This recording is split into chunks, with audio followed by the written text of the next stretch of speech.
গল্পের নাম অহংকারী নীলু আর দুষ্টু বাঘ। শহর থেকে গ্রামে আসা এক কিশোর, একটু চঞ্চল আর অহংকারী। দাদু গ্রামের একজন জ্ঞানী ও শান্ত স্বভাবের বৃদ্ধ। রাহাত গ্রামের এক সহজ সরল ছেলে। ছোট্ট সবুজ ধানক্ষেত, মাটির রাস্তা। নীলু দামি কাপড় পরে হাঁটছে, তার হাতে দামি স্মার্টফোন।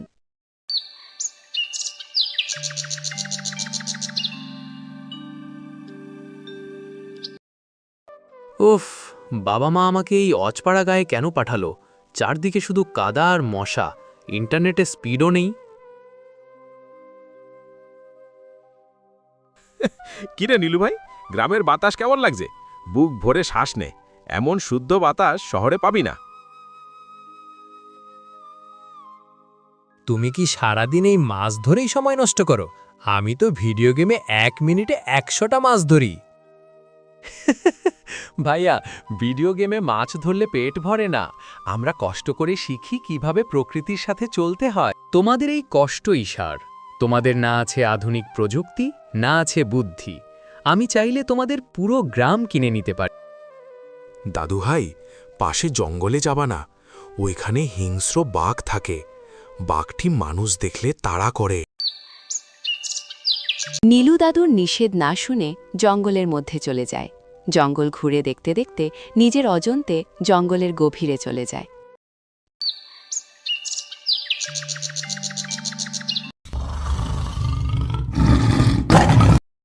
একটি হিংস্র বাঘ চলে আসে।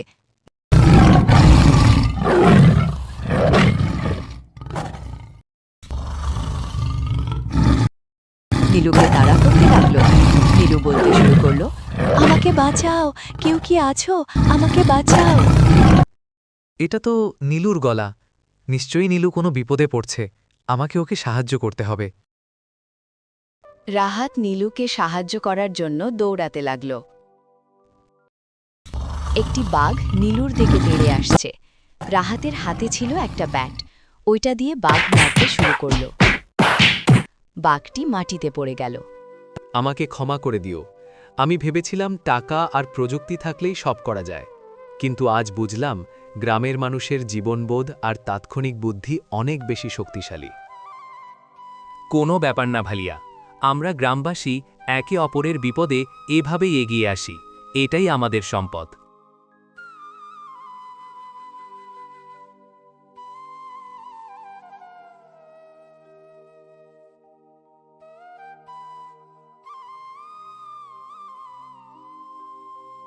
মনে রাখবি নীলু, প্রকৃতি আমাদের যা শেখায় তা কোনো বই বা স্মার্টফোন শেখাতে পারে না।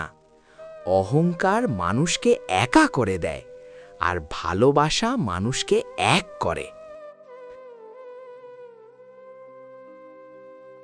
অহংকার পতনের মূল, আর বিনয় হল মানুষের শ্রেষ্ঠ গুণ।